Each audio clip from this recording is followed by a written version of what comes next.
I am Shelby Williams with Plano City Council. First and foremost, starting April 1st, we are going to be moving planning and zoning meetings and council meetings to Davis Library. Council chambers will be undergoing renovation, where we are installing ADA compliance measures, improving the acoustics, and we're installing a Rancor pit, like in Return of the Jedi, so that in front of the council dais, if anybody clowns around during comments, then the trap door opens, they fall through, and then they have to fight the Rancor. So unless you're a Master Jedi, I don't like your odds. So don't clown around at council meetings, and you'll be fine, probably.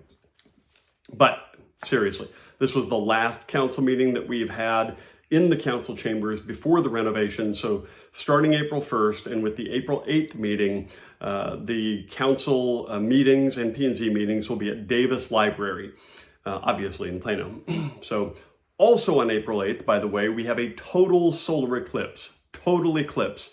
The next one is going to happen that's going to be a total solar eclipse in this area is I think going to be in the year 22, 23, something after we're all dead. So don't miss this.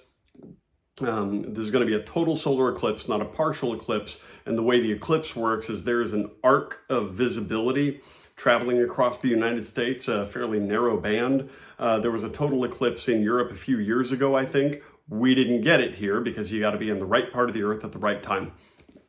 So this is the last one, total solar eclipse, that's going to be here in our lifetimes. That's going to be on Monday, April 8th, when we have a council meeting, at I think 1:43 p.m., somewhere around then.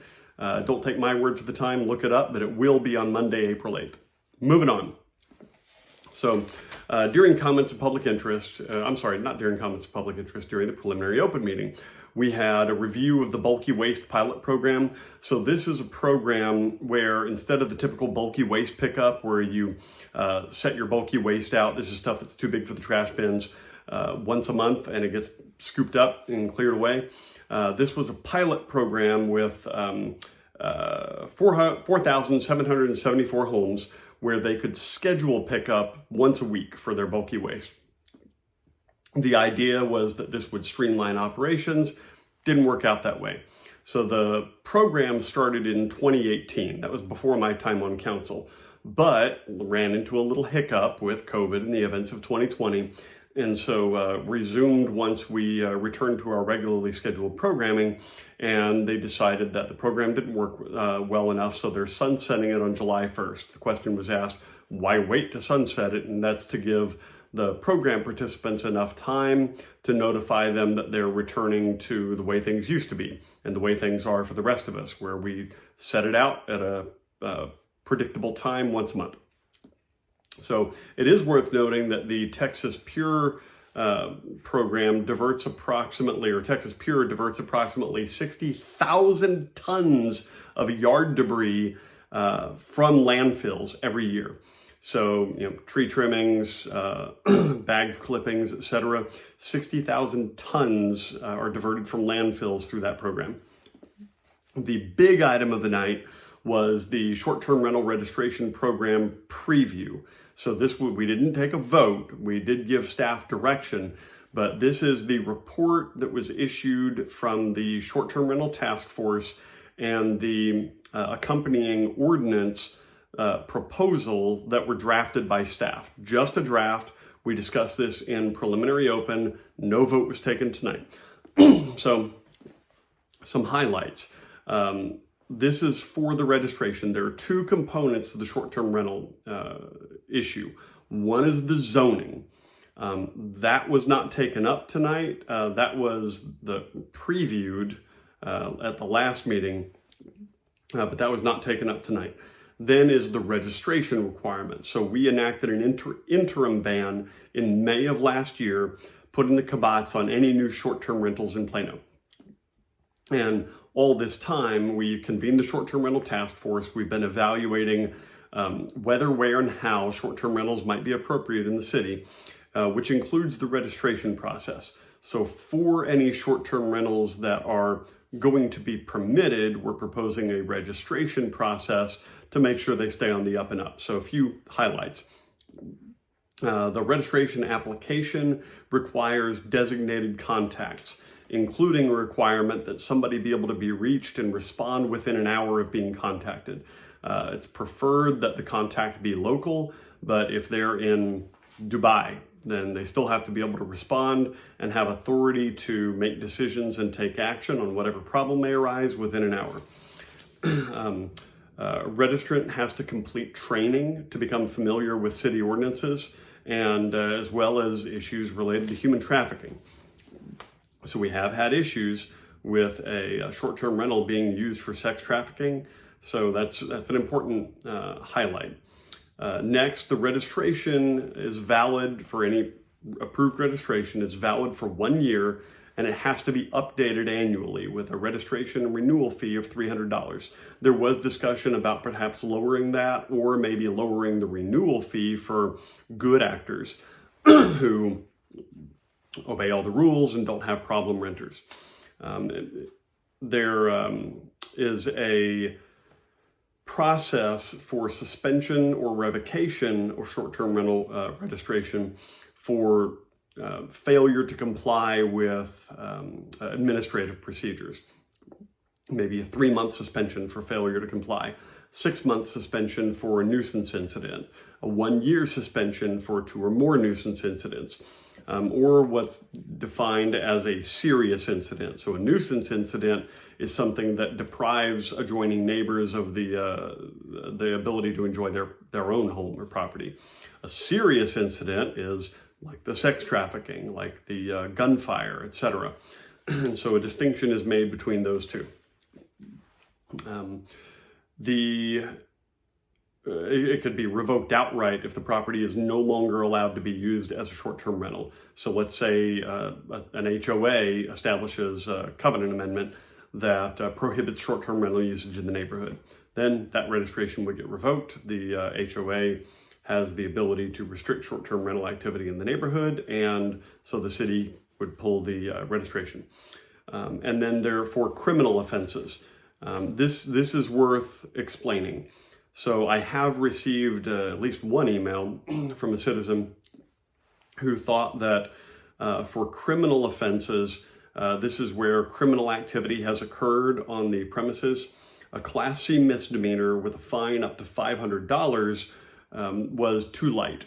So my understanding is that the city, as a city, doesn't have the power to apply anything more than a Class C misdemeanor. That falls under state law. So let's take the gunfire that happened about a year ago as an example. That is more than a Class C misdemeanor. That comes with heavy criminal penalties. On top of that, whatever criminal penalties that would enact, or let's just say it's criminal, criminal noise or drug trafficking or sex trafficking, anything like that. That's all going to be taken care of under state statute. That could carry heavy criminal penalties, jail time, etc. The city would pile on, so to speak, with the Class C misdemeanor for having permitted that criminal activity on the premises, or could pile on, I'll say. But again, we are restricted to imposing a max of $500 fine for that. We did have 27 speakers on the matter tonight. Many speakers opposed to short-term rentals in their neighborhoods. Many speakers who operated short-term rentals speaking on behalf of being allowed to continue them. So moving on to our regular meeting, we had the President's Volunteer Service Award presented to 15 teen volunteers who gave over 100 hours of volunteer time to the city. So thank you very much. April as well was proclaimed National Child Abuse Prevention Month. You may notice that I am sporting the very rare quadruple lapel pins. So the bottom 2 of these were presented on behalf of that for National Child Abuse Awareness Month. We had several board members from the local CPS board in attendance for that. And next we had the recognition that April 1st through 5th is National Community Development Week. And then we had the big recognition Hearty congratulations to the Plano East Senior Boys Basketball Team, 6A state champions. State in Texas. Texas is a big state, y'all. So congratulations to the Pesh Boys team in basketball. And they had a 40-game undefeated season. That is phenomenal. So double congratulations. Moving on to an SUP, that's a specific use permit for agape transitional housing. These are for women and children, largely battered women and children, for transitional housing.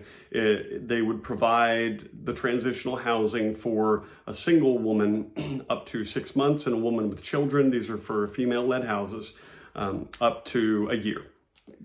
So women who have come from abusive environments, women and children, they would provide this transitional housing for them in an area that's zoned for office buildings. So these were office condominiums, 2-story, that have been renovated for housing. So there are 2 buildings. They already had an SUP for one of them that was granted in 2015. And they wanted to apply that SUP, again, specific use permit. That's what you apply for when the zoning is already permitted, but you have to gain an additional level of approval to put it to a specific use. In this case, a home care center. And so that was approved unanimously, that SUP. We then reviewed revisions to the drought and emergency response plan and the water management plan. So a couple things here. First, this covered primarily updates to our conservation goals, seeking mainly to minimize water loss, as well as education. So there, you can go and look at the plan revisions on plano.gov/water. The period for public comments ends on April 1st. If you want to go review this plan and comment, get it in before April 1st. After that, you can review the plan, but public comment will be closed. So what's going to be important about this is the water rates that we experience, and I won't get into all the details on this, but we had a certain system for water usage in Plano that amounted for us paying for a lot more water than we ended up using. So over a very hard-fought process, we negotiated a program change for how we pay for water for the city of Plano to the North Texas Municipal Water District. It required unanimous consent amongst the 13 cities in the North Texas Municipal Water District, but we got there. And the nuance to that is the rate we pay for water is going to gradually decline over a period of several years. So we're going to start looking at averages. And so looking out several years from now, the averages we pay or the averages we use are going to factor in very closely to the rate we pay from that point forward. So conserving water, minimizing water loss, things like water efficient toilets were brought up. That's going to be key to the amount that we pay in the future, because guess what? Water rates are going up and up and up. More people are using more water, and the population around here is growing precipitously. So taking those measures over the next several years is going to be important, because we pass on the cost increases. The city of Plano passes along the cost increases to you, dear taxpayer, from the North Texas Municipal Water District. And then last but certainly not least, we looked at our 3-year financial forecast, which included, as I just mentioned, water and sewer rates going just climbing and climbing and climbing, as well as previewing some of the needs for our 2025 bonds. So next year, it will have been 4 years since our last bond election. I wrote about this in 2021, about the bonds, the purpose for municipal bonds, which, just a brief primer, bonds do serve a legitimate purpose. Municipal bonds serve a legitimate purpose. It's for large capitalized expenses that are infrequent, not recurring. So, for instance, when Plano was being built, you would have a large expense to build a brand new section of Parker Road that didn't exist before. Huge expense. You didn't want to levy all of that cost in a single tax year, first because property taxes would go like this as a result of the unpredictable spend, but also because you don't want to saddle a resident who lives here now with that entire expense when they may move in a year. So the purpose for bonds, municipal bonds, as opposed to corporate bonds are different. You raise the money with a bond and you hope to produce more value with that than you're paying in interest on the bond, so that you can pay back the bond plus interest and make profit, plow it into R&D, etc.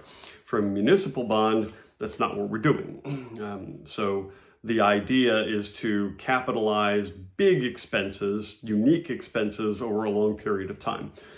2/3 of our last bond package was for maintaining roads.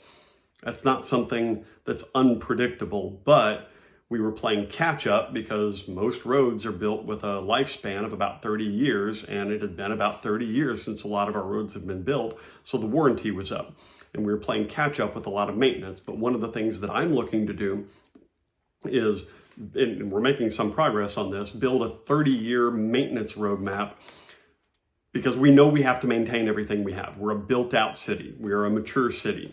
There are going to be very few big expenses. Some, like the Tom Muhlenbeck Rec Center renovation, that's a big expense. That's a whole renovation. That's not just, fixing up some windows here, slapping on a new coat of paint there. It's a big renovation. So that deserves a bond referendum for the people to vote whether they want to update, renovate the rec center.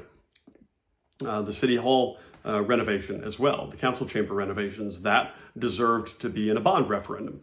But for regular maintenance for our roads, which we know we're going to incur, I think all of that should be spread out. We should look at what needs to be maintained when, so that we can have a predictable rate of spend. And here's why.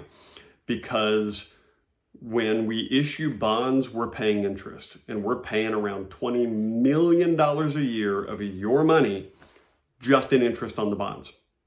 So again, if we're capitalizing that over the long term, it makes sense. But if it's just to pay for stuff we knew we were going to have to pay for to begin with, then and we can collect a steady rate of tax revenue in order to pay for that and have a steady rate of spend, then let's not issue bonds for that. Let's just raise the appropriate amount of tax revenue and pay less in bond taxes, or taxes to pay off our bonds, so that we're actually saving you more tax money. That being said, we have exhausted the existing bond authority that you, the voter, have granted us. And so there will be a bond package next year, and it's going to be crucial that we scrutinize, and by we, I mean not just the council, but we the people, that we scrutinize what we're proposing bonds for, and that they fit the requirements of what a municipal bond should be issued for.